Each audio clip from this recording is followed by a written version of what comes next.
In 2005, Katie and Kenny found a little piece of property in Lee County, Virginia, that they could call home. It wasn't far from Katie's roots in Harlan, Kentucky, and it had a beautiful view. They scraped together the money for it and thought that working together, they could renovate the old house and get it ready to live in. But not long after that, crisis struck. Yeah, I was working, but with the the whole country's in an economic situation today that goes back to the housing market bubble, and the work I was doing at that time was construction-related site development, a large firm in Northern Virginia, and layoffs. Unforeseen, man. Boom, gone. Laid off. Sorry, we can't use you no more. Job folded, family got ugly, and we found ourselves down here, and it's like, well, maybe we can do something here. And then I experienced health issues. Kenny experienced a heart attack and heart arrhythmia in the Johnson City Medical Center that lasted 57 minutes. He had ventricular tachycardia. 3 hospitals within 24 hours. He spent a week in Pennington Hospital here, but they released him and didn't know what was wrong with him. After he died and they had to defibrillate him again, to bring him back, so we thought he was going to be okay, and he got out of the hospital on a Monday and was back in on a Friday. And that's when we went from here to Kingsport to Johnson City, and each time they had to defibrillate him each time because he died each time. So if you don't have faith, let me tell you, you won't get through it. You won't. I'm sorry, but it's true. You gotta cry in your big meeting. But she gets going, I get going, because it's been, you can't go through things like this and not be emotional, and it certainly sets your perspectives different. No more you're interested in the new Monte Carlo SS and the fancy iPod or iPhone, I'd like to have another day. All in all, Kenny spent 45 days in the hospital as they tried to regulate his heart issues. With no job and no medical insurance, the bills piled up. Living in a camper without running water or electricity and Kenny needing constant care, they had no idea how they would ever be able to get the little one-bedroom home on their property ready to live in. This little place here, it was rough at best. And holes in the floor. Yeah, it was an old plank house. At some point, people lived in it, sustained life. The old guys I talk to that are from around here say that this place has been there as long as they can remember. And then ASP showed up. I did not know anything about ASP. A friend of ours and one of the neighbors told us about them.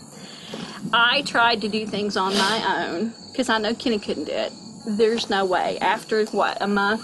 I gave up, a month and a half. I could not. I tried ripping out the floor. I'm not a guy. I'm not strong. But I tried to do it, And one of the neighbors said, you need to go up here and talk to these people. And I was like, okay, what people? Tell us. And I did, and we went up and I filled out an application, and they came out and talked to us one day and said they'd see us about a week or two. They were back the very next day.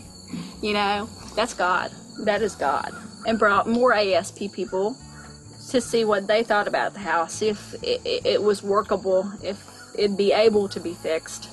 And said, we'll let you know something in a week or so. And I think, 3 days later, they came out and said, can we come out and talk to you? And we're like, sure. And I was kissing the ground and falling on my knees, because when somebody tells you that they're going to help you, it's just like, that is God. That is the love of the Lord. And that's something that we never thought would happen. Being in my condition, not being able to do much, I just kind of stood back and watched the show. And during the course of the show was this turnout. People from Iowa, our first crew, people from Iowa came here, 14 hours of driving, came here to help us. They're back. They came back. They think that much of us. That's what's tough. Iowa, Illinois, Pennsylvania, New York, North Carolina, Virginia, Maryland. They came from all over the country. Texas. I mean, to help us. It's didn't know us from Adam. Yeah. You know, Yeah. but they knew about ASP. You know, and we have made some beautiful, developed friends. The most long-lasting friendships. You realize that the word is impeccable, and that God's mercy and loving kindness does endure forever. And you see it through these people. So when you're young and got your strength and your health, you know, I'll just do it myself. And that's always been my attitude. I'll just do it myself. And then I found that I couldn't. 9 crews from 10 different states came to Katie and Kenny's house over the summer of 2009, and they transformed it. We have water now. We have electric. Got running water? Yeah. Got electricity? We're taking a bath in the river in November and December. You don't want to do that. No, I don't. I would not want to do that. So, you know, it's just, we're warmer. My gosh, you know, just to be able to read and just cook a meal, you know, for me to still have Kenny, you know, he's my soulmate, you know, and he gave me Kenny back, and he loved me enough to bring me these people.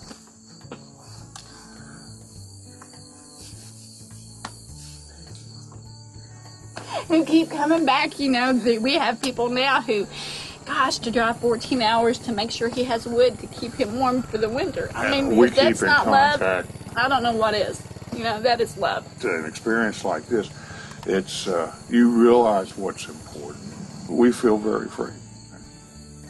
Very loved too. Yeah. You know, and blessed. You know, we're blessed. We may not have, you know, the big screen TV. We don't need it. We have deer in the yard.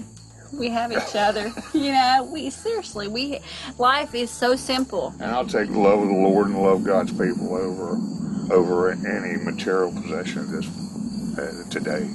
That's what's important. But I'm thankful to have a material possession of a roof over my head, wood, a means to keep warm. But all those comes from, to me, we look at it and you can't separate it from the love of God, because it's God's people that are even here at this moment providing that, helping us with that.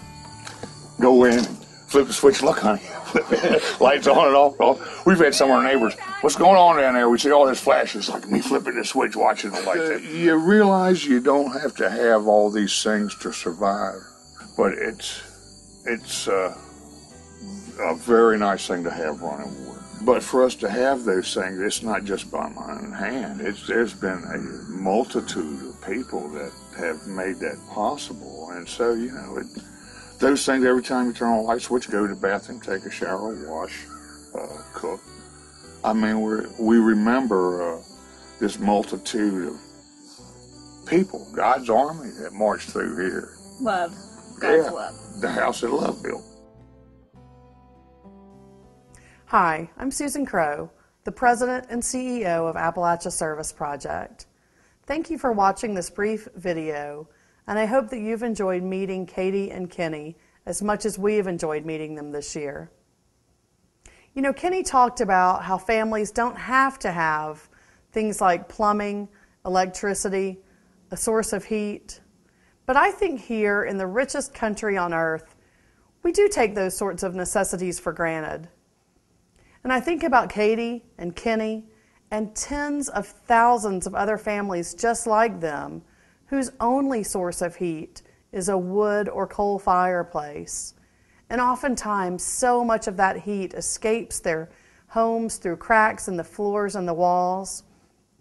And ASP comes in and we serve families just like this, making their homes warmer and safer and drier. As we move forward, ASP is looking to double the number of families we serve each and every year. And we're looking to double the number of volunteers who come and offer their time and talents.